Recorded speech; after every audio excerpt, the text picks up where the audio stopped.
राधे राधे दोस्तों, आज हम बात करेंगे इंडिया के आर्थिक विकास के बारे में स्वतंत्रता के बाद। यह वीडियो में आपको यूपीएससी के आधारित टॉपिक के बताइए जी। 1947 के बाद भारत स्वतंत्रता प्राप्ति के बाद भारत की अर्थव्यवस्था मुख्यतः कृषि पर निर्भर थी। लगभग 70% जनसंख्या कृषि में संलग्न थी, लेकिन औपनिवेशिक शासन के दौरान भूमि प्रणाली और नीतियों के कारण किसान अत्यधिक शोषण और गरीबी का सामना कर रहे थे। 1947 के बाद सरकार ने कृषि क्षेत्र में कई सुधार किए। 1947 के बाद कृषि सुधार पहला भूमि सुधार स्वतंत्रता के बाद कृषि क्षेत्र में सबसे बड़े सुधार थे। इनका मुख्य उद्देश्य जमींदारी प्रथा को समाप्त करना और भूमि को किसानों को हस्तांतरित करना था। जमींदारी प्रथा के तहत किसान बिचौलियों द्वारा शोषित होते थे। स्वतंत्रता के बाद अधिकांश राज्यों ने इसे खत्म किया। भूमि स्वामित्व की सीमा तय की गई ताकि बड़े भूस्वामियों की अतिरिक्त भूमि छोटे किसानों और भूमिहीन किसानों को दी जा सके।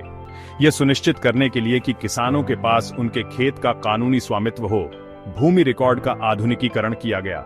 दूसरा, किसान के आंदोलन किसानों को संगठित करने और कृषि उत्पादों के बेहतर विपणन के लिए सहकारी समितियां बनाई गईं।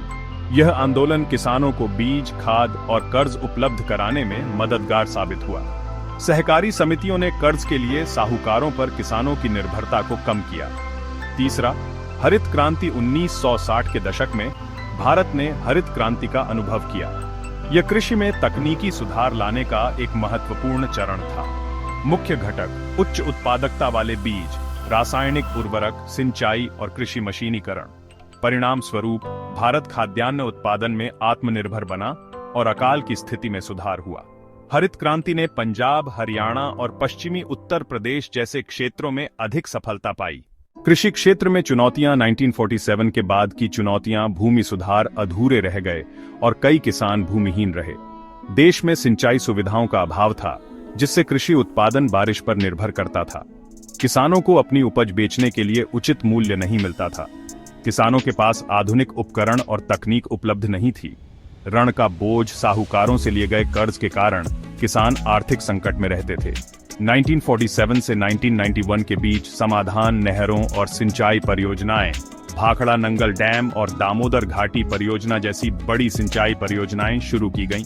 सहकारी ऋण राष्ट्रीयकृत बैंकों द्वारा किसानों को कम ब्याज दर पर ऋण उपलब्ध कराया गया।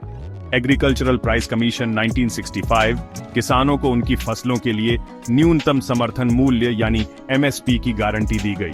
हरित क्रांति उपज बढ़ाने के लिए विज्ञान और तकनीकी का उपयोग किया गया। 1991 के बाद कृषि सुधार और आर्थिक उदारीकरण। 1991 के आर्थिक सुधारों के बाद कृषि क्षेत्र में नई नीतियों का आगमन हुआ। लिबरलाइजेशन, कृषि उत्पादों के व्यापार पर से कई प्रतिबंध हटाए गए। किसानों को वैश्विक बाजार तक पहुंच प्रदान की गई। एग्रीकल्चरल मार्केटिंग सुधार, कृषि मंडियों में सुधार किया गया। ई-नाम यानी राष्ट्रीय कृषि बाजार जैसी पहलें शुरू हुई। सब्सिडी, किसानों को खाद, बिजली और सिंचाई पर सब्सिडी दी गई। हालांकि यह प्रणाली कई बार भ्रष्टाचार और असमान वितरण से प्रभावित हुई। संरक्षण और पर्यावरण, प्राकृतिक संसाधनों की कमी और पर्यावरण क्षरण से निपटने के लिए टिकाऊ कृषि यानी सस्टेनेबल एग्रीकल्चर को बढ़ावा दिया गया। सुधारों में मुख्य राजनीतिक दलों की भूमिका क्या थी, यह भी जान लीजिए। यूपीएससी एग्जाम पे इससे ही प्रश्न आते हैं। कांग्रेस भूमि सुधार और हरित क्रांति जैसे शुरुआती सुधार कांग्रेस सरकार के तहत हुए। 1991 के उदारीकरण और सुधार भी कांग्रेस सरकार यानी पीवी नरसिम्हा राव और वित्त मंत्री डॉ मनमोहन सिंह के समय में शुरू हुए। भारतीय जनता पार्टी यानी बीजेपी सरकार 2014 के बाद ने किसान सुधारों पर नए कदम उठाए, जैसे प्रधानमंत्री किसान सम्मान निधि यानी पीएम किसान और कृषि कानून 2020। हालांकि इन कानूनों को विरोध का सामना करना पड़ा। मेक इन इंडिया और डिजिटल इंडिया के तहत किसानों के लिए तकनीकी सशक्तिकरण की दिशा में काम किया गया। क्षेत्रीय दल, कई राज्य सरकारों ने अपने स्तर पर कृषि सुधार किए, जैसे कि तमिलनाडु और केरल में सहकारी समितियों को बढ़ावा देना। कंक्लूजन, 1947 से लेकर वर्तमान तक भारत के कृषि क्षेत्र ने कई सुधार और बदलाव देखे।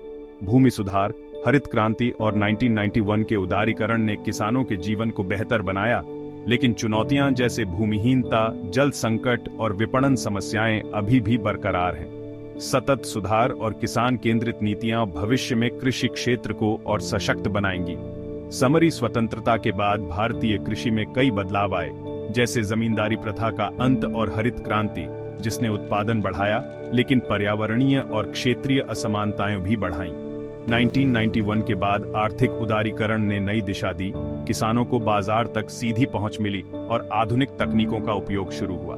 सरकार ने योजनाएं जैसे प्रधानमंत्री किसान सम्मान निधि लागू की, लेकिन छोटे किसानों की आर्थिक स्थिति, जल संकट और जलवायु परिवर्तन की समस्याएं अब भी मौजूद हैं। सुधारों से भारत खाद्यान्न में आत्मनिर्भर हुआ, लेकिन किसानों की आय और स्थिरता में सुधार की आवश्यकता है। मैंने इंडिया आफ्टर इंडिपेंडेंस को आचे से अपने इस वेले वीडियो आचे से डिस्क्राइब किया है, जिसका लिंक मैं डिस्क्रिप्शन में डाल दूंगा और आइकॉन में शो कर दूंगा। तो हमारे चैनल को सब्सक्राइब करें और बेल आइकन दबाएं। धन्यवाद।